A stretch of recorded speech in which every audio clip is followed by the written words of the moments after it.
We were studying the mechanism, SN1 and SN2 mechanism. In the previous video we have seen SN1 mechanism. Now let us see SN2 mechanism for the substitution of a nucleophile. In place of the halogen atom, when a nucleophile undergoes substitution, it is called SN mechanism. And when the slowest step involves two reactants concentrations, then it is named as the bimolecular or second order reaction.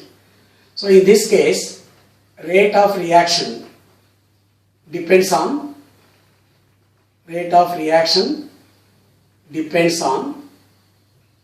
concentrations of both alkyl halide and nucleophile, where nucleophile may be either OH minus or any other such nucleophile. Now, all primary alkyl halides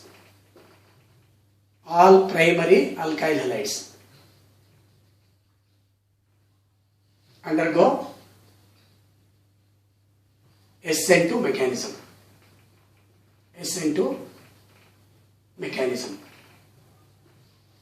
Now let us consider, for example, take CH3X.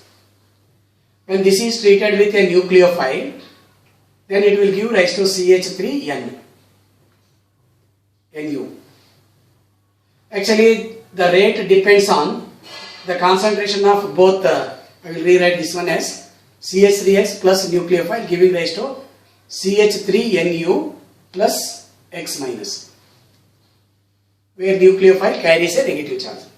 Rate depends on the concentration of the alkyl halide as well as concentration of the nucleophile. For example, if you take this methanol, methyl bromide, when it is treated with aqueous potash, KOH, in this one OH minus is the nucleophile, then we get the product CH3OH plus KBr. In this one, the rate depends on both the concentration of the primary alkyl halide as well as nucleophile, that is OH minus. Hence it is called the SN2 mechanism. This involves only one step. The step that is involved is when you consider this methyl halide. For example, I will write this as CH3Br. This will be attacked by the OH minus as a nucleophile. Just remember, carbon and bromine bond or carbon and halogen bond is actually a polar bond. So there is a slight positive charge here, slight negative charge here. When this OH minus wants to approach this carbon atom, it is not possible from this side containing the halogen atom. That's why it should be attacked to the carbon atom from the other side, opposite side. So there is an intermediate stage that is produced when this OH group is partially linked to the carbon atom, while halogen atom is also attached to the carbon by partial bond. The remaining three hydrogen atoms. So this is actually called as the transition state. In this transition state, the halogen atom as well as the nucleophile, they are both linked to the central carbon atom. So this is actually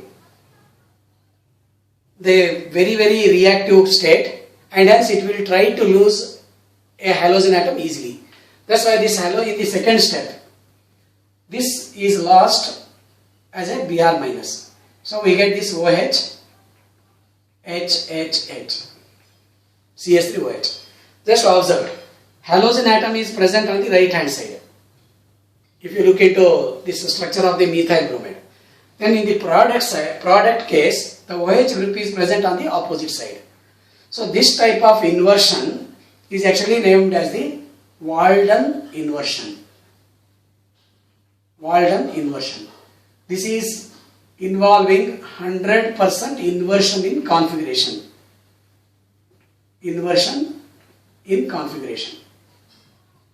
Assume that this primary alkyl halide is actually carrying two different groups. Then automatically there is an inversion in the configuration to 100% extent. So that inversion in the 100% of this configuration is named as the Walden inversion. Now let us see one more important information regarding this order of the reactivity.